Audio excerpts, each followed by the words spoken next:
নমস্কাৰ, মই মনালিছা গগৈ। আদাক দেখি উঠিল গা, কেতুৰিয়ে বোলে মোকো খা। তেনেকৈ কৰিবলৈ গৈ এগৰাকী প্ৰাক্তন মুখ্যমন্ত্ৰী আৰু বৰ্তমানৰ এগৰাকী মুখ্যমন্ত্ৰী মহাসংকটত পৰিছে। বৰ্তমান ভাৰতৰ যি ৰাজনীতি চলি আছে, এই ৰাজনীতি কেৱল হিতাধিকাৰীৰ ওপৰত বেছ কৰা ৰাজনীতি। সকলো ৰাজ্যতে যদি আপোনালোকে চায়, প্ৰতিখন ৰাজ্যত যিটো দল শাসনত আছিল, সেই দলটোৱে পুনৰবাৰ ক্ষমতালৈ আহিছে একমাত্ৰ হিতাধিকাৰীৰ ওপৰত নিৰ্ভৰ কৰি। আপোনালোকে যদি চায় মহাৰাষ্ট্ৰত একনাথ সিন্ধে মহিলাৰ কাৰণে যি বিশেষ মহিলাৰ যি আঁচনি দিছিল, নগদ ধনৰ যি আঁচনি 1500 টকাকৈ দিয়াৰ যি আঁচনি আছিলে, সেই আঁচনিৰ জৰিয়তে মহাৰাষ্ট্ৰত বিপুল সংখ্যাগৰিষ্ঠতাৰে পুনৰবাৰ মহাৰাষ্ট্ৰত ক্ষমতালৈ আহিবলৈ সক্ষম হৈছিলে একনাথ সিন্ধেৰ নেতৃত্বাধীন মিত্ৰজোঁটৰ চৰকাৰ। ঠিক সেইদৰে আপোনালোকে যদি চায়, ঝাৰখণ্ড মুক্তি মৰ্চা হেমন্ত সোৰেনৰ নেতৃত্বত পুনৰবাৰ এইবাৰ ক্ষমতালৈ আহিছে। তাৰ মূল চাবিকাঠিটো আছিলে মহিলাৰ হাতত। মহিলাসকলক তেওঁলোকে মাহে 1000কৈ টকা দিছিলে, যিটো আঁচনিৰ জৰিয়তে পিছৰ পৰ্যায়ত তেওঁলোকে সেই ধন বঢ়াম বুলি কৈছিলে, 2500 টকাকৈ দিম বুলি কৈছিলে চৰকাৰ ক্ষমতালৈ আহিলে, আৰু সেই ফল তেওঁলোকে লাভ কৰিলে। ঝাৰখণ্ড আৰু মহাৰাষ্ট্ৰৰ নিচিনাকৈ আপোনালোকে যদি চায়, মধ্যপ্ৰদেশতো সেই একেই। মধ্যপ্ৰদেশত শিৱৰাজ সিং নেতৃত্বাধীন যি চৰকাৰ আছিলে, বিজেপি চৰকাৰ, তেওঁলোকে ঘোষণা কৰিছিলে যে তেওঁলোকে যদি ক্ষমতালৈ আহে, পুনৰবাৰ তেওঁলোকে মহিলাসকলৰ একাউণ্টত নগদ ধন জমা দিব। আৰু সেই ধৰণে জমা দিম বুলি ঘোষণা কৰাৰ পাছত মধ্যপ্ৰদেশতো পুনৰবাৰ বিজেপি চৰকাৰ আহিবলৈ সক্ষম হৈছিলে। সেই একেটা নীতিয়ে অনুসৰণ কৰিছে অসমতো। অসমত আপোনালোকে দেখিছে, অসমৰ মুখ্যমন্ত্ৰীয়ে এইকেইদিন বিকাশৰ যি ৰাজনীতি কৰিছে, বিকাশক লৈ যি তেওঁ সমগ্ৰ অসম ঘূৰিছে, তাত তেওঁ অৰুণোদয় হিতাধিকাৰী সংখ্যা 40 লাখলৈ বৃদ্ধি কৰাৰ কথা ঘোষণা কৰিছে। এই যে বিজেপিৰ নীতি, বিজেপিয়ে বেছিভাগ ৰাজ্যতে যে মহিলাসকলক লৈ ৰাজনীতি কৰি তেওঁলোকে বিপুল সংখ্যাগৰিষ্ঠতাই পুনৰবাৰ প্ৰতিষ্ঠান বিৰোধী ঢৌ স্বত্তেও কিন্তু পুনৰবাৰ ক্ষমতালৈ আহিবলৈ সক্ষম হৈছে, সেই নীতিটো এইবাৰ গ্ৰহণ কৰিছিল দিল্লীৰ প্ৰাক্তন মুখ্যমন্ত্ৰী অৰবিন্দ কেজৰিৱালে। অৰবিন্দ কেজৰিৱালে যিহেতু দিল্লীত ইতিমধ্যে দুবাৰ চৰকাৰ গঠন কৰিলে, এইবাৰ তেওঁ গোচৰত কাৰণে নিজৰ মুখ্যমন্ত্ৰী পদ ত্যাগ কৰিব লগা হ'ল, আৰু তেওঁৰ প্ৰতিনিধি হিচাপে আতিশী মাৰ্লেনাক মুখ্যমন্ত্ৰী পাতিলে। সিদিনা অৰ্থাৎ 12 ডিচেম্বৰৰ দিনা আতিশীক লগত ৰাখি তেওঁ প্ৰাক্তন মুখ্যমন্ত্ৰী অৰবিন্দ কেজৰিৱালে এক ঘোষণা কৰিছিল। যি ঘোষণাত তেওঁ কৈছিল যে তেওঁ যাদুকৰৰ দৰে এটা পদক্ষেপ লৈছে, যিটো পদক্ষেপ শুনিলে সকলো সচকিত হ'ব। সেইবুলি তেওঁ ঘোষণাটো কৰিছিল যে মহিলাসকলৰ কাৰণে, দিল্লীৰ মহিলাসকলৰ কাৰণে তেওঁলোকে প্ৰতি মাহে একাউণ্টত 1000 টকাকৈ নগদ ধন জমা দিব। আৰু অকণমান ৰৈ তেওঁ কৈছিল যে যদি পুনৰবাৰ তেওঁলোকৰ চৰকাৰ ক্ষমতালৈ আহে, তেনেহ'লে সেই ধন তেওঁলোকে বৃদ্ধি কৰিব 2100 টকালৈ। দিল্লীত অহা ফেব্ৰুৱাৰী মাহত নিৰ্বাচন অনুষ্ঠিত হোৱাৰ কথা আছে, বিধানসভাৰ নিৰ্বাচন দিল্লীত অনুষ্ঠিত হ'ব। গতিকে কেজৰিৱালে এই ঘোষণাটো কৰিছিল মহিলাসকলক লৈ, কাৰণ কেজৰিৱালে অনুভৱ কৰিছিল যে বিগত যিবোৰ ৰাজ্যত এই চৰকাৰবোৰ ঘূৰি আহিছে, মানে একেখন চৰকাৰে যিবোৰ ৰাজ্যত ঘূৰি আহিছে, তাত প্ৰতিখনতেই কিন্তু এই মহিলাক লৈ কৰা যিবোৰ মহিলাৰ কাৰণে দিয়া যিবোৰ স্কিম, যিবোৰ আঁচনি, বিশেষকৈ নগদ ধনৰ আঁচনিয়ে অদ্ভুত ধৰণে কাম কৰিছে। ইয়ে কামাল কৰি দিয়া বুলি যে কয়, কামাল কৰি দিছে, যিটো কাৰণে তেওঁ এইবাৰ মহিলাৰ কাৰণে এই বিশেষ আঁচনিৰ কথা ঘোষণা কৰিছিল। ইতিমধ্যে দিল্লী চৰকাৰে মহিলাৰ কাৰণে তেওঁলোকৰ দিল্লী পৰিবহণ নিগমৰ অধীনৰ বাছবিলাকত বিনামূলীয়া সেৱা তাত আছে, কোনো মহিলাৰ পইচা দিব নালাগে সেইবোৰ গাড়ীত উঠিলে। বিজুলী ফ্ৰী আছে, বিজুলী যোগান ফ্ৰী। চৰকাৰী বিদ্যালয়বিলাকত তেওঁলোকৰ উন্নতমানৰ শিক্ষা প্ৰদান কৰা হয়, সেইবোৰ আমি সকলোৱে জানো, মহল্লা ক্লিনিকৰ কথা জানো। কিন্তু ইমানবোৰৰ পাছতো তেওঁৰ এইবাৰ শেষ পদক্ষেপটো তেওঁ লৈছিলে যে মহিলাসকলক লৈ এই ৰাজনীতিটো কৰা যাওক।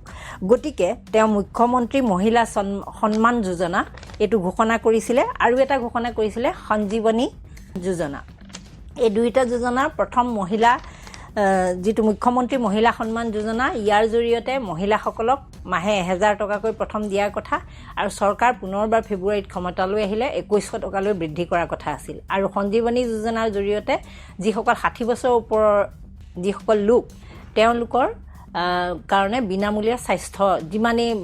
যিকোনো ৰোগৰ ক্ষেত্ৰতে বিনামূলীয়াভাৱে তেওঁলোকে চিকিৎসা সেৱা লাভ কৰাৰ এটা আঁচনি তেওঁ প্ৰৱৰ্তন কৰাৰ কথা ঘোষণা কৰিছিলে কিন্তু সমস্যাটো হৈ গ'ল তেওঁ 12 ডিচেম্বৰত ঘোষণা কৰিলে আৰু বিগত সোমবাৰ 23 ডিচেম্বৰৰ পৰা তেওঁ দলীয় কৰ্মীসকলক নিৰ্দেশ দিলে যে তেওঁলোকে যাতে সেই ফৰ্মবোৰ সংগ্ৰহ কৰে মহিলাসকলৰ ফৰ্মবোৰ সংগ্ৰহ কৰে আৰু যিসকল বৃদ্ধ 60 বছৰ ওপৰৰ যিসকল লোক তেওঁলোকৰ কাৰণেও যাতে ফৰ্মবিলাক গ্ৰহণ কৰে তেওঁলোকৰ ফৰ্মবোৰ যাতে লয় সেই অনুসৰি ফৰ্ম সাবমিশনৰ কাম আৰম্ভ হৈছিল ফৰ্ম কালেকশ্যন হৈ আছিল প্ৰায় 12 লাখ ফৰ্ম ইতিমধ্যে সংগ্ৰহ কৰা হৈছিল সেই সময়তে দিল্লীৰ এগৰাকী সাংসদ বাসুৰী স্বৰাজ তেওঁ বিজেপি দলৰ সাংসদ আগৰ প্ৰাক্তন কেন্দ্ৰীয় মন্ত্ৰী সুষমা স্বৰাজৰ কন্যা তেওঁ এটা ক'লে যে তেওঁ হেলথৰ দিল্লী গভৰ্ণমেণ্টৰ হেলথ ডিপাৰ্টমেণ্টৰ এগৰাকী মুৰব্বীৰ লগত কথা পাতিছিলে আৰু তেতিয়া গম পালে যে তাত তেনেকুৱা ধৰণৰ কোনো আঁচনি চলি থকা নাই মানে যিটো সঞ্জীৱনী যোজনা বুলি বৃদ্ধসকলৰ কাৰণে যিটো যোজনাৰ কথা কৈছে সেই যোজনাটো চলি থকা নাই বুলি ক'লে তাৰ পিছত তেওঁ এনকুৱাৰী কৰা বুলি ক'লে ওমেন এণ্ড চাইল্ড ৱেলফেয়াৰ ডিপাৰ্টমেণ্টত মানে শিশু আৰু মহিলা কল্যাণৰ যিটো বিভাগ আছে দপ্তৰ আছে দিল্লী চৰকাৰৰ অধীনৰ তাত তেওঁ খবৰ লোৱা বুলি ক'লে যে এই স্কিমকেইটা যিকেইটা মহিলাৰ কাৰণে 1000 টকাৰ যিটো আঁচনি নগদ ধনৰ আঁচনি এই আঁচনিটো চলি আছে নেকি সেই বিষয়ে তেওঁ এনকুৱাৰী কৰা বুলি ক'লে তেতিয়া বোলে তেওঁ গম পালে যে তাত কোনো ধৰণৰ তেনেকুৱা স্কিম চলি থকা নাই বুলি তেওঁক জনালে যেতিয়া তেওঁ সেই বিষয়ে জনোৱা হ'ল তেতিয়া তেওঁ আচৰিত হ'ল ইয়াৰ পিছত তেওঁৰ হয়তো এতিয়া তেওঁ কোৱা কথাটো সঁচা বা মিছা সেইটো আমি ক'বলৈ নাযাওঁ কিন্তু দিল্লীৰ ওমেন এণ্ড চাইল্ড ডেভেলপমেণ্ট ডিপাৰ্টমেণ্টে এখন নোটিছ জাৰি কৰিলে ইয়াৰ পিছতে এখন নোটিছ জাৰি কৰিলে নোটিছখনত তেওঁলোকে স্পষ্টভাৱে লিখি দিলে যে আমাৰ বিভাগৰ অধীনত কোনো ধৰণৰ এনেকুৱা আঁচনি নগদ ধনৰ কোনো আঁচনি নাই বৰ্তমানলৈকে আৰম্ভ হোৱা নাই যদি আৰম্ভ হয় আপোনালোকক আমি পোৰ্টেল যোগে জনাম বিশেষ পোৰ্টেল যোগে জনাম আৰু এই আঁচনিৰ কাৰণে যদি কোনো বিশেষ ব্যক্তি কোনো ৰাজনৈতিক দলে যদি আপোনালোকৰ পৰা কিবা বিভাগীয়ভাৱে প্ৰয়োজন বুলি আপোনালোকৰ পৰা পেন কাৰ্ড কিবা নথিপত্ৰ যদি সংগ্ৰহ কৰিছে আপোনালোকৰ যদি আধাৰ কাৰ্ড পেন কাৰ্ড বা ব্যক্তিগত কিবা যদি তথ্য সংগ্ৰহ কৰিছে সেয়া আচলতে নীতি বহিৰ্ভূত সেয়া আমি কৰিবলৈ কাকো অনুমতি দিয়া নাই গতিকে সেইটো আপোনালোকৰ নিজৰ দায়িত্বৰ ভিতৰত পৰিব আপোনালোকৰ যদি সিক্ৰেসি মানে গোপন তথ্য যদি কেনেবাকৈ বাহিৰ হয় তাৰ বাবে কিন্তু আমি দায়ী নহয় এই ধৰণে বিভাগটোৱে নোটিছ জাৰি কৰিলে বিভিন্ন তেওঁলোকে সোশ্যাল মিডিয়াত দিলে তেওঁলোকে দিল্লীত পোষ্টাৰিং কৰিলে বিভিন্ন ঠাইত গুহাৰী হিচাপত মানুহে যাতে গম পায় লগে লগে দিল্লীত হাহাকাৰ লাগি গ'ল কাৰণ যিটো কথা অৰবিন্দ কেজৰিৱালে ভাবিছিল তেওঁ লগতে সেই দিনাখন যেতিয়া যাদুকৰ বুলি ঘোষণা কৰিছিল 12 ডিচেম্বৰৰ দিনাখন এই আঁচনিৰ কথা যেতিয়া ঘোষণা কৰিছিল তেওঁ লগতে এই কথাও কৈছিল যে আপোনালোকক আমি আঁচনি এতিয়াই লাগু কৰিম বুলি কৈছো যদিও কিন্তু এটো যদি ইলেকশনৰ যদি নিৰ্বাচনী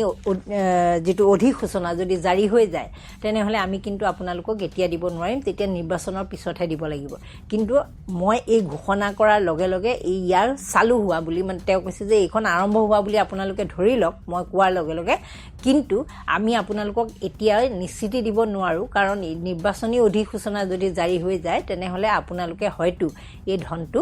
এতিয়া নাপাব পাৰে তেতিয়া যেতিয়া নিৰ্বাচন শেষ হ'ব আমাৰ চৰকাৰ যেতিয়া আহিব তেতিয়া এই ধন আপোনালোকৰ একাউণ্টত সোমাব সেই বুলি তেওঁ কিন্তু লগতে উল্লেখ কৰিছিল এতিয়া সেই সকলোবোৰ বাদ পৰিল এতিয়া মাত্ৰ ওমেন এণ্ড চাইল্ড ৱেলফেয়াৰ ডিপাৰ্টমেণ্টৰ ফালৰ পৰা জনোৱা হ'ল যে এনে ধৰণৰ যদি কোনোবাই তথ্য আপোনালোকৰ ওচৰৰ পৰা বিচাৰিছে আপোনালোকে যদি কৰবাত ফৰ্ম ফিলআপ কৰিছে আপোনালোকক যদি ফৰ্ম ফিলআপ কৰাৰ কথা কৈছে কোনোবাই যদি আপোনাৰ ঘৰত গৈ এই ফৰ্মখন ফিলআপ কৰিব লাগে বুলি কৈছে হেতু আপোনালোকৰ নিজৰ দায়িত্ব ইয়াৰ লগত বিভাগটো কোনো পধ্যে জড়িত নহয় আৰু হেতু নীতি বহিৰ্ভূত হিচাপে বিবেচিত হ'ব এতিয়া দিল্লী যি সংখ্যক ভোটাৰ মানে 12 লাখে ইতিমধ্যে সাবমিট কৰিছিল গতিকে সেই সকলো মানুহে এতিয়া পাজলত পৰিছে যে তেওঁলোক আচলতে কি হ'ব কাৰণ দিল্লী চৰকাৰৰ অধীনস্থ এটা বিভাগে আকৌ ক্লেৰিফিকেশ্যনটো তেনেকৈ স্পষ্টীকৰণটো দি দিলে ইফালে দিল্লীৰ মুখ্যমন্ত্ৰীক সন্মুখত ৰাখি প্ৰাক্তন দিল্লীৰ মুখ্যমন্ত্ৰীয়ে সেই ঘোষণাটো কৰিছিল গতিকে এতিয়া মানুহখিনি বিপাঙত পৰিছে এতিয়া এই বিষয়টোক লৈ কেজৰিৱালে কি কৰিছে কেজৰিৱালে আজি এখন প্ৰেছ মিট দিছে প্ৰেছ মিটত তেওঁ কৈছে যে যিকোনো মুহূৰ্ততে দিল্লীৰ মুখ্যমন্ত্ৰী আতিশী মাৰ্লেনাক কিবা ভুৱা গোচৰত হয়তো গ্ৰেপ্তাৰ কৰি দিব পাৰে ইতিমধ্যে তেওঁলোকে তথ্য পাইছে যে ইনকাম টেক্স ডিপাৰ্টমেণ্ট ইডি আৰু CBI এই তিনিটা সংস্থাৰ এখন গুৰুত্বপূৰ্ণ বৈঠক বোলে অনুষ্ঠিত হৈছে বুলি তেওঁলোকে খবৰ পাইছে আৰু তাত এনেকুৱা এটা প্লেনিং পৰিকল্পনা চলিছে যে দিল্লীৰ মুখ্যমন্ত্ৰীগৰাকীক যিকোনো মুহূৰ্ততে গ্ৰেপ্তাৰ কৰিব পাৰে বা আপ দলৰ যিকোনো শীৰ্ষ পৰ্যায়ৰ নেতাৰ ওপৰত নতুন অভিযোগ উত্থাপন কৰি তেওঁলোককো গ্ৰেপ্তাৰ কৰিব পাৰে বুলি তেওঁ ইতিমধ্যে সংবাদমেলত কৈছে তেওঁ লগতে এইটো কথাও কৈছে যে তেওঁলোকে যিটো সঞ্জীৱনী যোজনা যি ঘোষণা কৰিলে আৰু মুখ্যমন্ত্ৰী মহিলা সন্মান যোজনা যি দুখন ঘোষণা কৰিলে ইতিমধ্যে এই আঁচনি দুখনৰ যিটো ছাপোৰ্ট যিটো সমৰ্থন যিটো তেওঁলোকৰ প্ৰতি জনতাৰ যিটো বিশ্বাস সেই বিশ্বাস দেখি বিজেপি আচলতে ভয় খাইছে যিটো ভয় খোৱাৰ কাৰণে তেওঁলোকে এই যিহেতু তাত লেফটেনেণ্ট গভৰ্ণৰ আছে ৰাজ্যপাল হিচাপে তেওঁৰ জৰিয়তে বিজেপিয়ে এটা মানে এনেকুৱা এটা পৰিস্থিতিৰ সৃষ্টি কৰি দিছে যে ভুৱা এই কথাখিনি ভুৱা গতিকে আপোনালোকে চৰকাৰখনক মানে এটা বিবুধিত পেলাবলৈ চৰকাৰখনক যাতে হাৰাশাস্তি হয় চৰকাৰখন যাতে লজ্জিত হয় চৰকাৰখনৰ প্ৰতি যাতে মানুহৰ বিশ্বাস নাইকিয়া হয় বিশ্বাসহীনতা ভাৱৰ যাতে সৃষ্টি হয় তাৰ কাৰণে বিজেপিয়ে এনেকুৱা ধৰণৰ এটা নীতি অৱলম্বন কৰা বুলি তেওঁ ঘোষণা কৰিছে এতিয়া চাওক আপোনালোকে কেজৰিৱালে ঘোষণা কৰিলে কেজৰিৱালে চৰকাৰখন তেওঁলোকৰ আছে বৰ্তমান থাকোঁতে ঘোষণা কৰিছে এনেকুৱা স্কিমবিলাক আচলতে একনাথ সিন্ধেও যেতিয়া আছিল মুখ্যমন্ত্ৰী তেওঁলোকৰ নিৰ্বাচন হৈছিলে নৱেম্বৰ মাহত তেওঁলোকে কিন্তু স্কিমখন যিটো স্কিম মহিলাৰ কাৰণে যিটো স্কিম আছিল তেওঁলোকে সেয়া ষ্টাৰ্ট কৰিব বুলি ঘোষণা কৰিছিলে আগষ্ট মাহত ঠিক তেনেদৰে মধ্যপ্ৰদেশতো ইলেকশ্যন হৈছিলে আপোনাৰ মে জুন মাহত কিন্তু তেওঁলোকে ঘোষণা কৰিছিলে এপ্ৰিল মাহত গতিকে চৰকাৰখন থাকোঁতে তেনেকৈ ঘোষণা কৰাটো কোনো অদ্ভুত ঘটনা নহয় যে কোনো চৰকাৰে আজিলৈকে তেনেকুৱা ধৰণৰ কৰা নাই বা ঘোষণা কৰা নাই যিহেতু নিৰ্বাচনী যিটো আচৰণবিধি সেইটো লগাও নাই নিৰ্বাচনী আচৰণবিধি লগাৰ সময়ৰ পিছত কৰিলে সেইটো বাৰু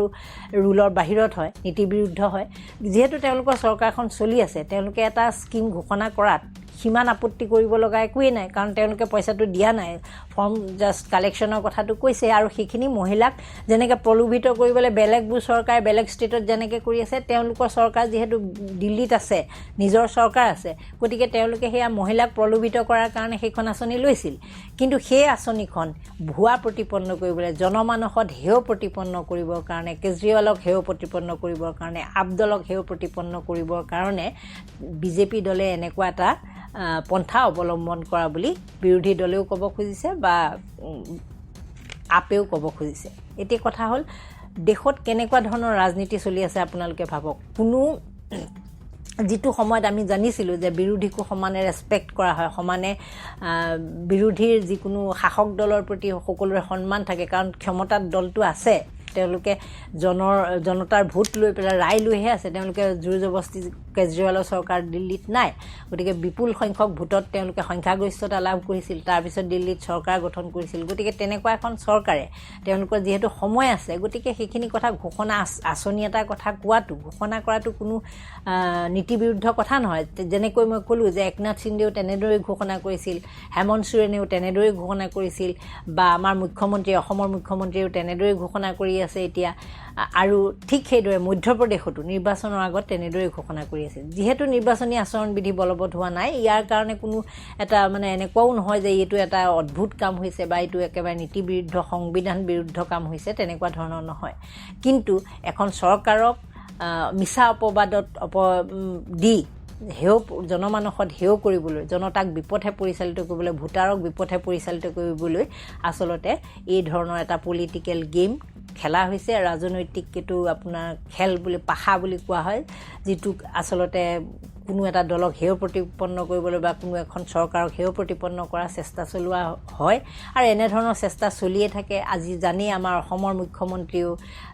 কংগ্ৰেছ দলক সমালোচনা কৰিবলৈ গৈ তেওঁ লজ্জা শব্দটো ব্যৱহাৰ কৰিছে যে কংগ্ৰেছৰ নিচিনা লজ্জাহীন দল, মানে তেওঁ দেখাই নাই জীৱনত, ইমান লাজ নাইকিয়া দল বুলি তেওঁ কৈছে যে কংগ্ৰেছ দলে বিগত দিনবিলাকত আম্বেদকাৰক কোনো ধৰণৰ সন্মান প্ৰদৰ্শন কৰা নাছিল, কিন্তু এতিয়া আম্বেদকাৰক লৈ ৰাজনীতি কৰা বুলি কৈছে। এই ধৰণৰ কথা বতৰাবিলাকে আচলতে ৰাজনীতিটো কি পৰ্যায়লৈ লৈ গৈছে বা কেনেকুৱা ধৰণৰ সুবিধা বুজি কেনেকৈ মানুহে কথাবোৰ সলনি কৰিব পাৰে। যিজন মুখ্যমন্ত্ৰীয়ে আজি কংগ্ৰেছ দলক সমালোচনা কৰিছে তেওঁ নিজেই লিখিছে যে জীৱনৰ 22টা বছৰ তেওঁ কংগ্ৰেছত দিলে আৰু কংগ্ৰেছেই তেওঁক এই যে সক্ৰিয় ৰাজনীতিলৈ আনিলে। 2001 চনৰ পৰা 2012 চনলৈ তেওঁ যে অসমৰ ৰাজনীতিত দপদপাই আছিল, এগৰাকী প্ৰভাৱশালী মন্ত্ৰী আছিল, অঘোষিত মুখ্যমন্ত্ৰী আছিল, সেই কথাবোৰ তেওঁ এতিয়া পাহৰি কংগ্ৰেছ দলক বিভিন্ন ধৰণে তেওঁ সমালোচনা কৰিছে। গতিকে দেশৰ ৰাজনীতি অত্যন্ত এতিয়া নিকৃষ্ট মানদণ্ডৰ হৈছে। ইজনে সিজনক আক্ৰমণ কৰিবলৈ গৈ ইমানেই কঠোৰ ভাষাৰে ইমানেই হেয় প্ৰতিপন্ন কৰিবলৈ চেষ্টা কৰিছে যে এনে ৰাজনীতিত আচলতে সততাৰে ৰাজনীতি কৰাটো বা সততাৰে আগবঢ়াটো, সৎভাৱে আগবাঢ়ি যোৱাটো এটা মানে বৃহৎ প্ৰত্যাহ্বান হিচাপে বিবেচিত হৈছে। আপোনালোকে এই বিষয়ে মন্তব্য কৰিব। ইয়াতকৈ দীঘলীয়া নকৰোঁ। নমস্কাৰ, ধন্যবাদ।